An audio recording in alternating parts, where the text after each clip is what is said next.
یہ وعدے فرما رہا تھا کہ اللہ تمہیں فتح دے گا، جیسے کئی جگہوں پہ وعدہ فرمایا اذا جاء نصر اللہ کا بھی، اسی طرح سے دیگر بھی۔ تو حضور علیہ السلام بھی صحابہ سے بار بار یہی ارشاد فرما رہے تھے کہ ثابت قدم رہو، صبر کرو، اللہ کا فیصلہ آئے گا، اللہ تمہیں غالب کرے گا۔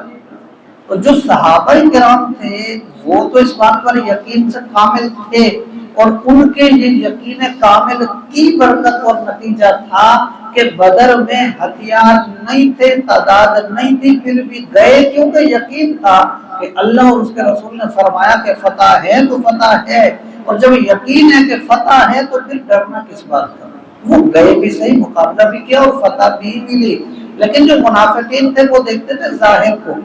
کہ بھئی ظاہر میں مسلمان کمزور، ہتھیار نہیں ہے، معاملات نہیں ہے، یہ کیسے ہو سکتا ہے، جب فتح تو ہو ہی نہیں سکتی۔ تو ان کا کہنا یہ تھا کہ جب ہم تعلقات رکھیں گے،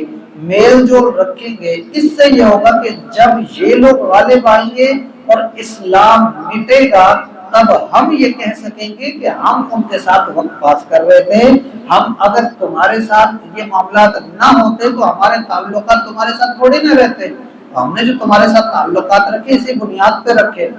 تو یہ ان کی سوچ تھی، تو اس نے یہ بات کی کہ اس طرح سے یہ تو معاملات ہے نا، تو اس میں ہمیں ضرورت اور اس میں فائدہ ہمیں مل سکتا ہے۔ تو ان باتوں کے اوپر اب یہ چیزیں آئی، اور آگے مزید یہ آیت کریمہ نازل ہوئی، جس میں نے پیچھے ایک عرض کی کہ اللہ تعالیٰ نے منع کیا کہ بھی یہود نصارہ سے دوستی نہ کرو، اور یہ وہ لوگ ہیں کہ آپس میں ایک دوسرے کے دوست ہیں، مسلمانوں کے نہیں ہیں۔ اب اس کے بعد فرمایا فَتَرَى الَّذِينَ فِي قُلُوبِهِم مَرَضٌ، اے محبوب تم دیکھو گے جن کے دلوں کے اندر بیماری ہے، ان کو دیکھو گے کہ يُسَارِعُونَ فِيهِم، وہ بھاگیں گے اسی طرف، دوڑیں گے اسی طرف جلدی کریں گے، اور فرمایا یقولون، جب ان کو سمجھایا جائے گا تو وہ کیا کہیں گے نخشا ان تصیبنا دائرہ، ہمیں ایک خوف ہے کہ ہم پر مصیبت کا دائرہ نہ پڑ جائے، یعنی مصیبت کے گردش میں نہ آ جائے ہم لوگ، کہ جب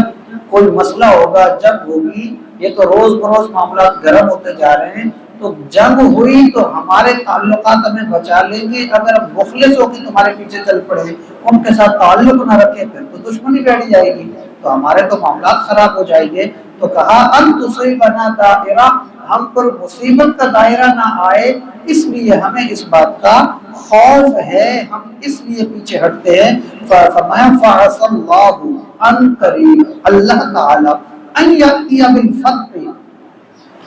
یا تو وہ فتح لے آئے، مسلمانوں کو فتح نصیب ہو جائے، او امر من عنده، یا اس کے علاوہ اپنی طرف سے کوئی اور حکم دے دے، تو فرمایا فَيُصْبِحُوا عَلَى مَا أَسَرُّوا فِي أَنفُسِهِمْ نَادِمِينَ، پھر یہ جو کچھ بھی اپنے دلوں میں چھپا رہے ہیں نا، اس پر بڑے نادم ہوں گے، اور یہ اس وقت میں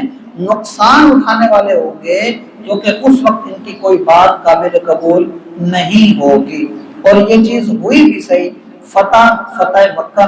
جب پوری طرح سے اسلام غالب آ گیا، اور حضور صلی اللہ علیہ وسلم خانہ کعبہ کے پاس کھڑے ہو گئے اور فرمایا بولو اب کیا کہتے ہو، سب نے معافی طلب کی اور کہا کہ ہمیں امید ہے آپ ہمیں معاف کر دیں گے، حضور نے معاف بھی کر دیا۔ اسی طرح سے دوسرا حکم، اس سے مراد علماء کہتے ہیں کہ یہ کہ جب حضور صلی اللہ علیہ وسلم پوری طرح سے مطلب غلبہ ہو گیا، تو حضور صلی اللہ علیہ وسلم نے پھر منافقین کے نام لے لے کر ان کے عیب بیان کر دیے، اور کہا کہ یہ فلاں فلاں فلاں یہ منافق ہے، اور صحابہ کرام نے پکڑ کے ان کو اپنے اس مجمع میں سے، جو وہ محفل لگی تھی اس میں سے نکال کے مسجد سے باہر کرتے گئے۔ اب سب کے سامنے یہ کوئی رسوائی تھی کہ جب حضور نے خود فرما دیا اور نام لے کے کہہ دیا کہ اس کو کھڑا کرو یہ بھی منافق ہے، اس کو کھڑا کرو یہ بھی منافق ہے، جو آج تک یہ سوچتے تھے کہ ان کو کسی کو نہیں پتا، ہم ان کے سامنے ان کے بن جاتے ہیں،